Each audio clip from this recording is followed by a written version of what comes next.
Hello, my name is Rosemary, and today I'm going to be showing a great inquiry station that you can use when you're going over frequencies, waves, amplitudes, and anything that falls within that category. And we have multiple standards that can be used with this activity, but the main one I'm going to be going over and using is 4PS41. Develop a model waves to describe patterns in terms of amplitude and wavelength, and the waves can cause objects to move. And for this inquiry station, we'll have several materials. The first material we'll need is a glass bowl with some water.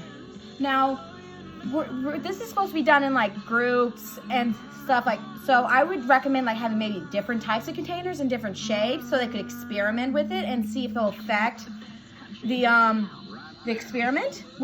And also, you will want different objects of different densities, such as a sponge, a nickel, all right? Just whatever you feel like you want them to use. As a teacher, you will want the inquiry scoring rubric, because this will help you evaluate the students.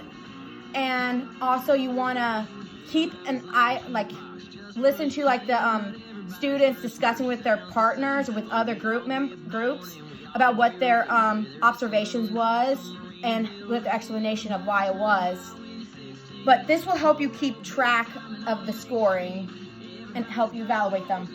And this is Appendix A handout. And you'll also need Appendix B, which is the student worksheet. Now, this student worksheet is what you'll hand out to the students during the inquiry station. In it will have questions like what did they question when they were doing, what was their observations, what questions they have, did this one sink and why did it sink, why did it float, just any questions that the students have from their observations they can put on here. And then they can also put down their explanation or justify using evidence provided from their observations of why they think that happened. Okay, and the key vocabulary for this inquiry station is amplitude, wavelength, and frequencies. And the key concepts that we have to keep in mind is that can you use water in the bowl and different objects to see if you can figure out the different materials of the materials of the objects, such as can it sink, can it float, since the sink, is it paper or just something like that. Show about the amplitude and wavelength of the sound, and show that objects can be moved through sound.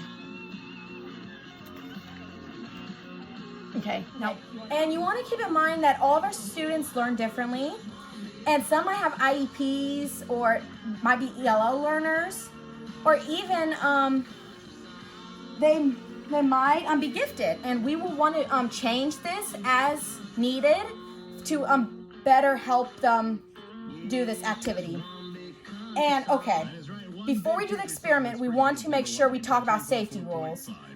This is glass, and if it falls, do not pick it up by hand, and get a teacher so they can clean it up, and make sure to be aware of the water, because we could possibly slip on the floor and hurt ourselves. Okay, and now we're gonna do is, for the experiment, of course, activating the prior knowledge of what they knew and stuff. But now the experiment, what we're gonna do is, I have a glass bowl with water here, and I have different objects. And what I'm gonna do is I'm gonna put an object in the bowl, and the sound from this radio, we're gonna see if it'll move the object or not. Now, this is not a radio I would usually use, but I'm not currently at my place where I would have a better radio, better suited. But this is, if you have something like this around, it's a good thing. But if you're doing it in this classroom, make sure to bring a wireless one or something that is easily movable. Okay. Now, you want to make sure your water's perfectly still and that you haven't been messed around with. And then we'll put the object in. And I'm going to see this moving. Your friends and they hate me too. Like this one, you can see it's kind of moves. Turn it up and throw attention. So I like that down on my observation. Phone moves with the music. And a question I can ask myself with this is like, can I do anything to change it? Like, can I make it go faster? Can I see if I can change the direction of the flow using sound? Good. And now let's try something different. Maybe like something like a nickel. And let's see if it'll. Now, as you saw it pause, so we gotta wait for it to settle a bit. But just from looking at this, it doesn't seem that the nickel is actually really moving. So I put that down, like nickel's not moving. And I have a question, like, does the beat need to be like, does it need to be stronger? Should the frequency be higher for it to get a move? Or and if we're testing the densities, we know that this is a heavier metal because it's sunk. So we like put our observations, and when we're justifying our experiment, we'd be like, the reason why that the nickel sunk was because it was made of a heavier material than the water. And maybe that the reason why the nickel didn't move is because the frequency is not high enough to move it.